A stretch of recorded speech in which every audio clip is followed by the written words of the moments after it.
আমরা lithium battery দিয়ে একটি ডিসি লাইট তৈরি করব।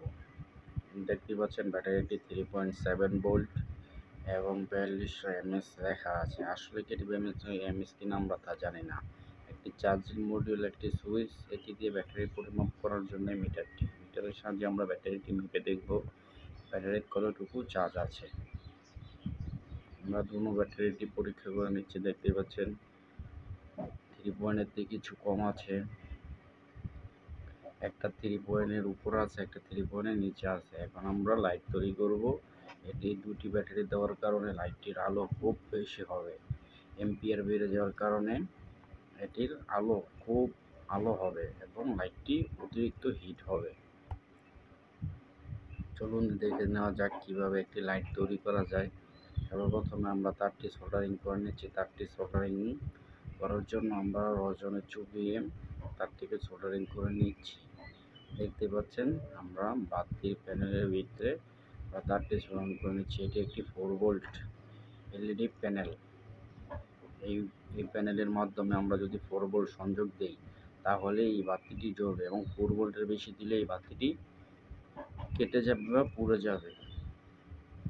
দেখতে পেলেন আমরা দুইটি তার এটির মাধ্যমে সংযোগ করে নিয়েছি। এখন আমরা ব্যাটারিটিকে একটি প্যাক হিসেবে তৈরি করার জন্য পজিটিভ দিয়ে একত্র করে ব্যাটারির মাধ্যমে তার সংযোগ করে নেব। দেখতে পেলেন কি সুন্দর করে আমরা পজিটিভ পেঁচিয়ে এটিকে ব্যাটারি প্যাক তৈরি করার মতো তৈরি করে নিচ্ছি। এখন এটিকে আমরা প্যারালালে সংযোগ করব। আমরা ব্যাটারিটিকে প্যারালালে দুটি ব্যাটারিকে সংযোগ করব। ব্যাটারিটিকে সোল্ডারিং করতে হলে ভালো করে ঘষে নিব, যাতে ব্যাটারির গায়ে সুন্দরভাবে সোল্ডারিং করা যায়। এখন আমরা রান দিয়ে খুব ভালো করে এটিকে ধরিয়ে নিচ্ছি, যাতে এটি খুব সুন্দরভাবে সোল্ডারিং হয়। দেখতে পেলেন খুব সুন্দরভাবে এটি সোল্ডারিং হয়ে যাচ্ছে। খুব সুন্দরভাবে সোল্ডারিং হয়ে গেল।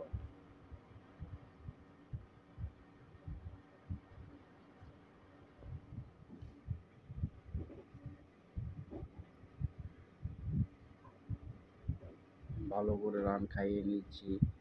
এখন আমরা তারটিকে সোল্ডারিং করে দেব। দেখতে পাচ্ছেন যখন তারটালের হিটটির কারণে এখানে একটু সমস্যা হচ্ছে জ্বালা দিতে, তারপরও আমরা জ্বালা দিতে সক্ষম হয়েছি। দেখতে পাচ্ছেন এই পয়েন্টটিকে জ্বালতে একটু সমস্যা হচ্ছে, কারণ যখন আমরা তারটি দিয়ে সোল্ডারিং করতে চেষ্টা করছি তখন তারটি ঠিক মতো জ্বালা নিচ্ছে না। আমাদের একটু সমস্যা হয়েছে, তারপরও আমরা ভালো করে ঢেলে নিয়েছি। এখন এখানে এটি বসাবো। তারটি বড় হওয়ার কারণে একটু কেটে নিচ্ছি। ইনসুলেশন রিমুভ করে সোল্ডারিং করে নেব, যাতে এখানে খুব ভালো করে এটিকে জ্বালা যায়। আমরা তারটি ঢুকিয়ে দিচ্ছি এবং সোল্ডারিং করার জন্য প্রস্তুত নিচ্ছি। যেটি ব্যাটারির মাঝখানের যে দুটি পিন আছে সে দুটি হচ্ছে ব্যাটারি ইনপুট।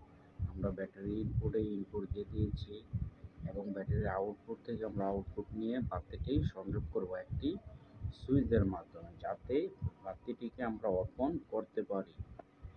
চলুন দেখা যাক কিভাবে করা যায়। এখন আমরা একটি সুইচ মাঝখান থেকে সিরিজে সংযোগ করে নেব। এই সুইচটি সিরিজে সংযোগ হবে, কারণ এই সুইচটি হচ্ছে ওয়ান ওয়ে হচ্ছে যে সুইচে একটি রাস্তা থাকে সেটিকে ওয়ান ওয়ে সুইচ বলা হয়। এই ওয়ান ওয়ে সুইচ আমরা সংযোগ করে নিচ্ছি। ভালো করে সোল্ডারিং করে নেব, যাতে সুইচটিকে বেশিক্ষণ তাপমাত্রা ধরে রাখলে সুইচটি খুললে ভিতরে হিট হয়ে সুইচটি অটোমেটিক নষ্ট হয়ে যাবে। সেই কারণে আমরা আগেই সোল্ডারিং করে ভালো করে রাখবো, যাতে তারটি ঠেকালেই সাথে সাথে জ্বালা হয়ে যায়। এখন দেখতে পাচ্ছেন আমরা এটিকে আউটপুটে সংযোগ করে নিচ্ছি। পজিটিভে পজিটিভ, নেগেটিভে নেগেটিভ সংযোগ করা হচ্ছে। এখন আমরা খুব সুন্দর করে এটিকে সোল্ডারিং করে নিচ্ছি। দেখতে পাচ্ছেন বাতিটি জ্বলছে।